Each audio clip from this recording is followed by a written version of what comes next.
이제 신문 읽어줘. 24년 3월 24일부터 3월 28일까지. 부동산 거래 문이 뚝 끊긴 강남 3구 용산. 실수요자 매물만 남았어요. 매도 매수 모두 신중한 모습. 송파 잠실 엘스 서초 원벨리 매물 호가 2, 3억씩 떨어져. 가격 하락보다 거래 감소 전망. 토지거래 허가구역부터 말을 하자면 해당 지역 아파트를 사고 팔 때 거주 목적과 자금 조달 계획 등을 담은 신청서를 관할구청에 제출을 하고 허가를 받아야 한다. 2년간 실거주를 해야 2년간 실거주를 해야 해가지고 전세를 끼고 매매하는 갭 투자가 금지된다. 현재 대상으로는 강남 서초 송파 용산군의 전체 아파트 약 2,200개 단지고 40만 가구. 기간은 3월 24일부터 9월 30일 6개월. 3월 24일부터 체결된 신규 매매 계약이 효력이 생기는 거고. 네. 자, 이제 내용을 시작을 하자면 전세가 들어있는 급매물은 지난 주말에 대부분 팔렸습니다. 지금은 집주인도 무리하게 팔지 않겠다며 매물을 거두고 있어요. 정부와 서울시가 토지거래 허가구역을 강남 상구와 용산구 모든 아파트로 확대한 첫날인 24일 해당 지역 중개업소는 환산했다. 갭 투자가 불가능해지자 매물이 확 줄어들었다. 규제 강화에 매수 문의도 뚝 떨어져 거래량 감소가 이어질 것이란 분석이 나온다. 잠실동 엘리트에서 호가를 크게 낮춘 매물이 속속 등장했다. 호가가 잠실 엘스 같은 경우 84는 32억까지 뛰었으나 지금은 29억에서 35억 원으로 내려왔다. 토지거래 허가 구역에서는 주거지역 기준 6제곱미터 초과 토지의 주택은 매수자가 2년간 실거주를 해야 한다. 전문가들은 이번 규제로 집값 하락 효과는 크지 않을 것이라 봤다. 토지거래 허가구역 지정은 가격보다 거래량에 영향을 미칠 가능성이 높아서다. 양지영 신투자산 컨설팅 수석은 단기적으로 거래 위축과 가격 조정이 있을 것이라면서도 추가금리 인하 기대와 공급 부족 등으로 중장기적으로 가격이 반등할 가능성이 크다고 봤다. 토호제 약발 통했다. 강남권 거래 끊기고 집값 진정세. 토지거래 구역 확대 시행 첫 주. 송파구 13개월 만에 하락 전환. 리센치 전용 124제곱미터 28억 거래. 용산구 등도 상승폭 크게 줄어. 국주적 군매의 시장 관망세 확대. 구 전체 규제 과도하다 지적도. 지난주 토지거래 허가구역 확대 발표가 나온 뒤 주말까지는 문의 전화가 쏟아졌는데 이번 주에는 잠잠하네요. 당분간 거래가 크게 줄어들까 걱정입니다. 지난 24일부터 토지거래 허가구역 확대에 지정된 강남 상구와 용산구 공인중개사무소에 문의 전화가 확 줄었다. 지난주 일부 단지에선 신고가 거래도 나왔다. 아파트 하락세를 이어가는 지방시장을 살리기 위한 정책이 필요하다는 목소리도 나온다. 대구시 같은 경우에 전주보다 하락폭이 더 커졌다. 양지영 신투증권 수석은 다주택자 규제로 매수세가 수백 번에만 쏠리고 있다고 지적했다. 다음 2차전지 바이오 공매도 경고 등 터졌다. 공매도 사전준비 대차거래 잔액 이달 65조 한 달 새 24% 급증. 외국인 비중 63%로 2배 늘어. 에코프로 대차 비중 15%.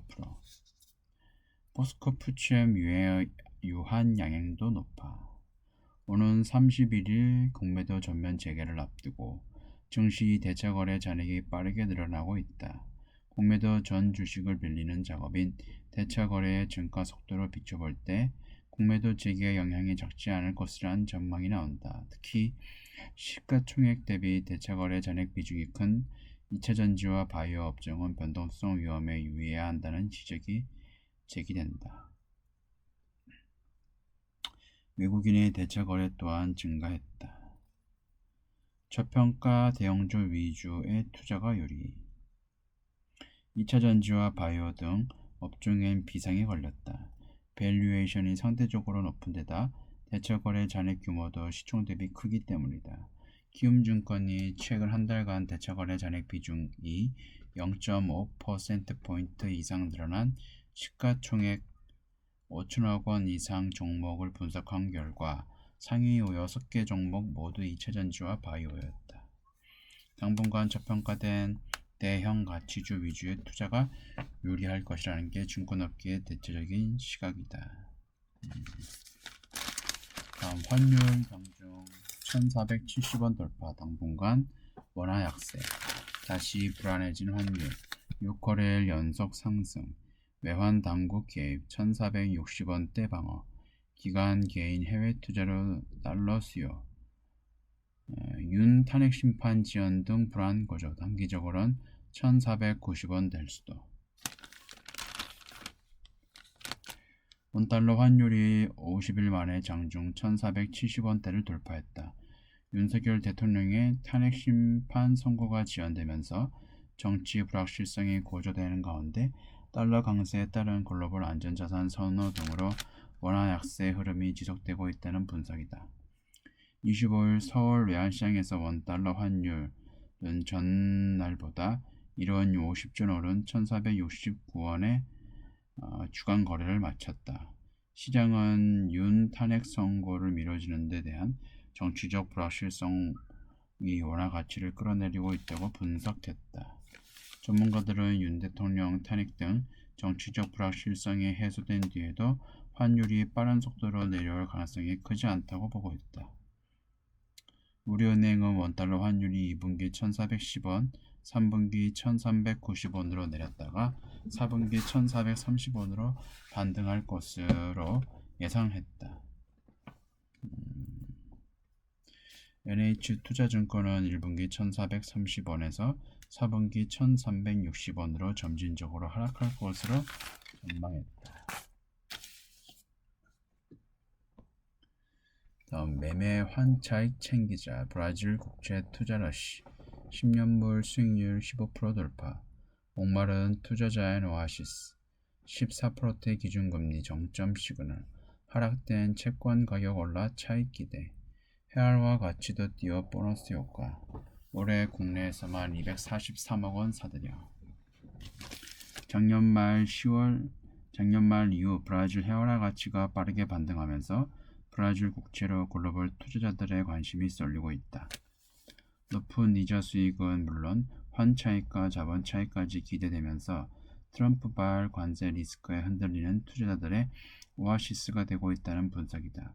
국내에서도 브라질 국채는 한국 브라질 조세 협약에 따라 비과세 혜택이 있어 주목받는다. 미국 CNBC는 최근 글로벌 무역 긴장이 고조되는 상황에서 브라질 국채가 일부 투자자들의 오아시스가 될 수 있다고 전했다. 브라질 국채의 특징은 높은 금리다. 10년 만기 브라질 국채 수익률은 약 연 14.927%다. 1년 전 국채 수익률이 연 10%대였던 것과 비하면 수익률이 상승폭이 크다는 평가다.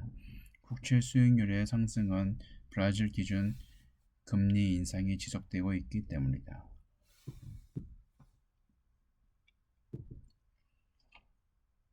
브라질의 공격적 금리 인상으로 헤알화 가치가 바닥을 찍고 상승 추세인 점도 국채 투자자들에게 호재다. 한국 원화 대비 헤알화 환율은 지난해 연말 218원까지 밀렸지만 현재 257원대까지 상승했다. 미국 달러 대비 헤알화 환율도 연말 6.29 헤알에서 현재 5.69 헤알까지 내렸다. 국내 채권 투자자들도 브라질 국채로 몰리고 있다. 한국예탁결제원에 따르면 올 들어 지난 20일까지 브라질 채권은 순매수 규모는 1662만 달러로 집계됐다. 다만 브라질 재정 부족과 정치적 불확실성은 향후 리스크가 될 수 있다는 평가다. 네, 이번 주 여기까지고요. 지금까지 시청해 주셔서 고맙습니다.